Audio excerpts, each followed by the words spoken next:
Now in today's video, we're taking a look at the VTUVIA Zeal. This is an electric bike that has a 70-mile range, incredibly comfortable to ride, and let's face it, has a striking color too. Let's get right to it. The Zeal line comes in two different models, the LT7 and the XT8. This happens to be the LT7. The LT7 has great specs, 500-watt rear hub motor, peak of 750 watts. It also has a torque sensing controller that's going to give you a really smooth pedal assist. And what that translates to is as you're riding this bike, you don't have the jerkiness of the actual throttle when it kicks in. It's going to be smooth, it's going to be gradual, and it's going to be more natural than something that feels like when you're riding in a Tesla and then all of a sudden things just kick in, which is going to be a really nice experience. It also has the lockable air suspension front fork, which you can see right there in the front. 7-speed Shimano system, hydraulic disc brakes, which I love. It basically has 68 passive assist riding. We talked about anywhere from 68 to 70, and that's going to range based on your weight, obviously, and the terrain and how you're riding. Now, pedal assist means you're riding, you're actually contributing to the distance, so that's human and power. And if you're just doing pure throttle, which means all you're doing is pushing the button and not really pedaling, you're looking at around 38 miles. Now again, that's going to vary based on your weight, and that's going to vary based on the terrain. Now the actual construction of the frame itself, it's an aluminum alloy frame, and it has a great light. That light that you see right there in front, let me get right over there, that light right there is pretty bright, 120 lux, right? So we're talking about great power. The total weight capacity of this bike is 350 pounds. That's including anything that you would put in the cargo area, so that's you and the bike. The bike also has a really wide saddle, which is going to make it very comfortable, and it requires no tools to adjust. It literally has a little lock on the bottom, or handle right here, that releases a lever, and you could just change the height immediately.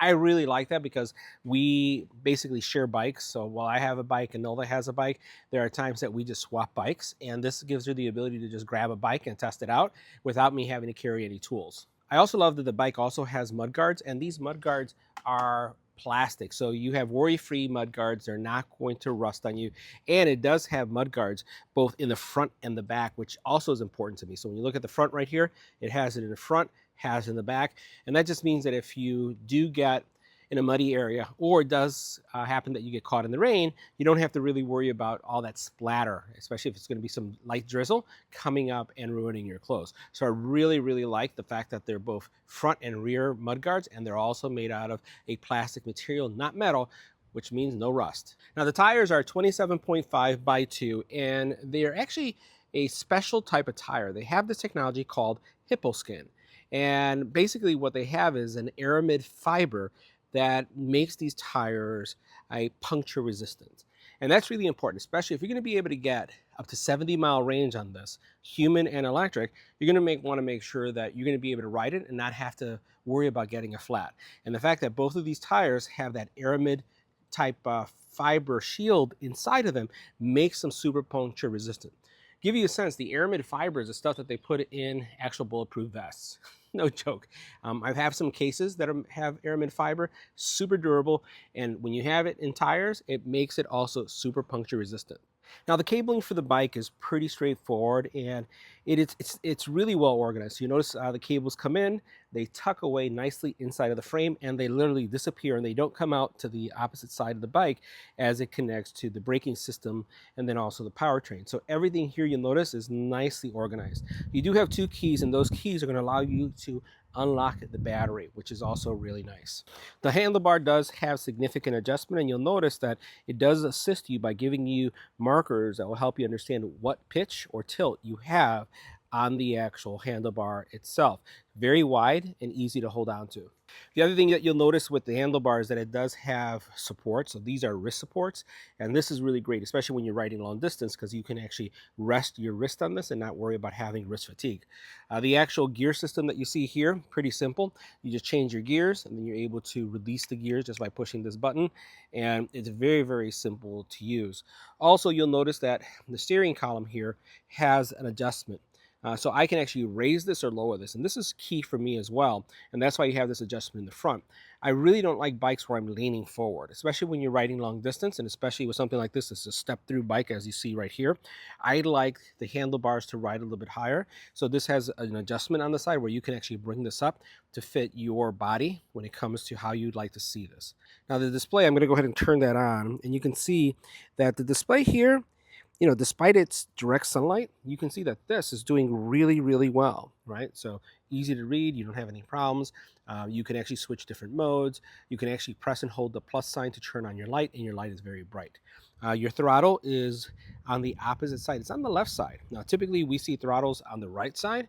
This one happens to have it on the left. I have some bikes that have it on the left, and it doesn't take a lot getting used to, all right? So you have it here, and sometimes I think, depending on if you're a righty or lefty, even as a righty, I find that I enjoy it happening on this side. Sometimes I know people who, when they grab a bike, they inadvertently hit the throttle and the bike goes. You won't have to worry about that because it's on the opposite side. Now you will notice that the bike does have a little area here that you can tighten up to put like a bottle if you want to have a bottle. Mine, doing shipping, did come a little damaged. I'm going to give them some feedback on packaging to make sure this doesn't happen because I actually love this color and it's such a pain to see this scratch right here take place. Wish I had some touch-up paint just to touch that up, because besides that, the color has like this metallic, it's like an orange and a yellow, combined. It's just a really, really sharp color, and I just have that little scuff there that I wish wasn't there. The back rack here, you can use this to support groceries. It does give you warnings about the total weight capacity. We talked about that already. And you do have a brake light. So if I press that, you can see the brake light come up. The other model does have turning signals as well. So this one doesn't have them. This is the model that doesn't have those features. But if you go with the higher end model, you get the turning signals as well. So we're riding the VTUVIA Zeal LT7. And this is an electric bike, fantastic range. We're talking about 70-mile range, 7-speed Shimano system, 27-inch tires. And these tires do have an aramid fiber layer that prevents them from being punctured easily. So these are going to give you peace of mind, especially if you're going on long hauls. Now that 70 miles is really a combination of both human and electric. While I am pedaling, it has this torque sensing technology that's contributing to my pedaling. So right now, you can see that I'm pedaling, I'm talking, I'm going relatively fast, like 14 miles an hour, it looks like. Yeah, around 14. And I am not losing my breath whatsoever because the bike is actually contributing as I'm pedaling. Now it does have a throttle on this side. I have a throttle where I could just not do anything and then just have the bike be like 100% electric. Or I could contribute to that pedaling experience as you see me doing here. So overall, this is a bike that is going to adapt itself to your riding style and experience. Now, as we discussed during the kind of spec review, one of the things I like about this bike is, again, that it has worry-free mudguards both in front and back. It means that if you're riding this bike and you get caught either in a slight drizzle or if there is a muddy area that you're going through, you really don't have to worry about, getting anything on your clothes, which I like. The cable management is very nice, as you can see. Everything is tucked away really nicely.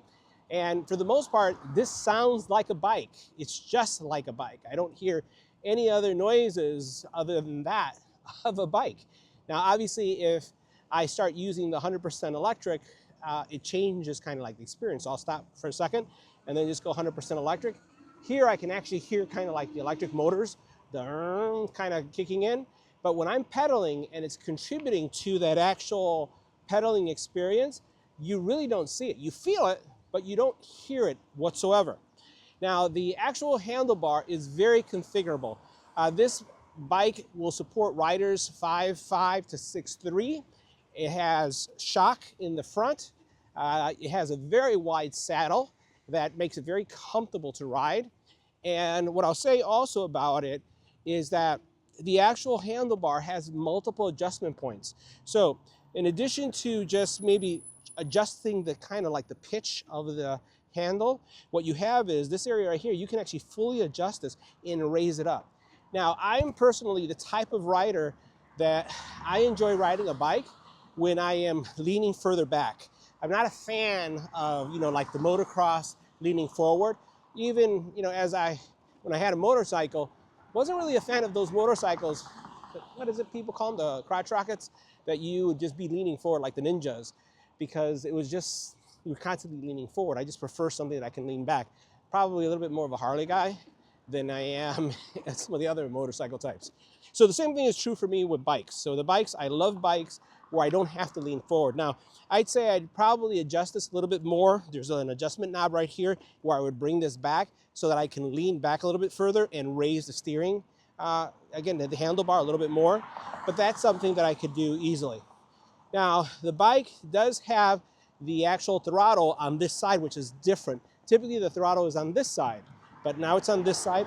And I've had bikes that have it on both sides, and I guess I must be ambidextrous to a certain extent because I really don't notice the difference and I can adapt really quick. But that's just something for you to know in case you're the type of person that, you know, is really focused on those things and those things matter to you. Now, also, what you have is on each side, on the handles, you do have wrist support. Again, your palms right here are going to rest. It has like a bump here in this faux leather material that's going to be supporting you. Now, one of the things I have noticed on this bike, and I have a very early model, like this bike is on pre-order, so this is probably one of the first off of the line, and there's several things that they're improving on them. I have noticed that the actual handles that I'm holding on tend to twist, which I don't think is really normal or expected, right? You would expect them to be firm in place and not move easily, but I can actually twist them. So I have a message out to them. I'm sure that that's just something that, because I got an early release, that's part of the early release process. I always see stuff like that and things change. Now, the front and the back tires, you have disc brake system, a really nice disc brake system, very responsive, stops when it needs to stop, and it goes when it needs to go.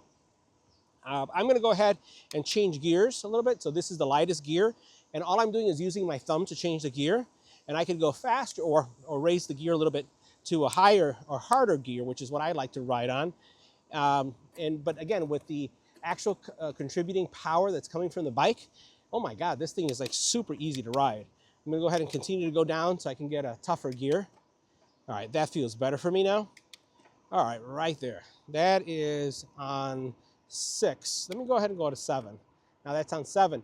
Now switching is really, really nice. Now you'll notice my legs are not going as fast anymore, but I'm not fatigued either. Less movement on my legs, but the power that I'm contributing is a little bit higher, and so is the bike. Now what I'm going to do is I'm going to increase the actual, I would say, mode from going from level 1, level 2. So right now we're on level 3. I'm going to put on level 4. And I'm going to put on level 5. So this is level 5 now. This is the highest level of power contribution. And, you know, again, it's making it easier for me to pedal because, again, it's giving me more power as I'm going through, but it doesn't feel abnormal. All right, so what we're going to do here is see how fast the bike will accelerate. And I'm going to go ahead and use the throttle to see full throttle acceleration. Let's go ahead and see what it will do. So throttle's all the way. I'll read out the speed: 10 miles, 12 miles, 14 miles, 15 miles, 17 miles, 18 miles, 19 miles, 20 miles, and I think it's in a cap. I think that's where it has the governor at 20 miles per hour. So this is right now cruising at 20 miles an hour, and you saw how quickly it accelerated to that. I thought that was relatively good. And at that point, I'm hearing the whirl of the engine or the motor, the electric motor. You can hear it, and you can tell that this is an electric bike for sure, based on that. But outside of that, you know, backpedaling like a standard bike is definitely there. Now, the next thing we're going to do is try human-assisted technology or human-assisted power. All right, now for this stretch, we're going to try to see how fast you can get it. It's, again, highest power assist mode. I am now hitting 20 miles an hour. Can I go faster than 20? Can I go faster than 20? 20.6, 20.6. Doesn't look like even with my pedaling, I can go beyond the 20 miles an hour. All right, we're going to be testing out the speed camera with the actual speed that's being reported on the bike. Bike's reporting 20 miles an hour top speed. We're going to see if the camera tells us we're hitting 20. Right now we're hitting 20.3, 19.9. Let's see if it's close once we come up to the speed cam. 20.0, 19.8, 20, 20, 20. And it is spot on. Wow, that's pretty good. 20 miles an hour on speed cam, 20 miles on display. I like accuracy. I love accuracy. All right, so the next thing we're gonna do here is we're gonna test the actual performance of the shock absorber and the ease of the ride. What I'll say is that the saddle for this bike tends to be firm. It's a firm saddle. So if you like a firm saddle, this is definitely going to be the bike for you. But you could always change the saddle out if you'd like. Right now I'm not doing any pedaling. We're just using the actual throttle itself and really testing out the overall shocks, how well it's doing in this kind of semi-bumpy terrain. I don't really have kind of like off-road where I live, but this is bumpy, and you could tell that by my voice. I'm not having kind of those major vibration moments. I can feel the bumps, not significant, but they're there, and it's putting the bike to the test. So far, things are really, really responsive. I probably would have liked to have wider tires. These are 2-inch tires, 27-inch, but they're still doing what they need to do. So, what do I think about the bike? I think it's a buy, guys. I think it's a buy. I do like the torque solution, how human and power, electric come together. I think that the sensor is really good. It feels very natural, but then also giving me some superpowers. And overall, the bike just feels like a bike. I love electric bikes that feel like bikes, if that makes sense. When they don't feel like bikes, it's a little bit different, even though I'm a techie and I love high-tech stuff, but I do love traditional feeling bikes. So guys, that wraps up our review. See you in the next video.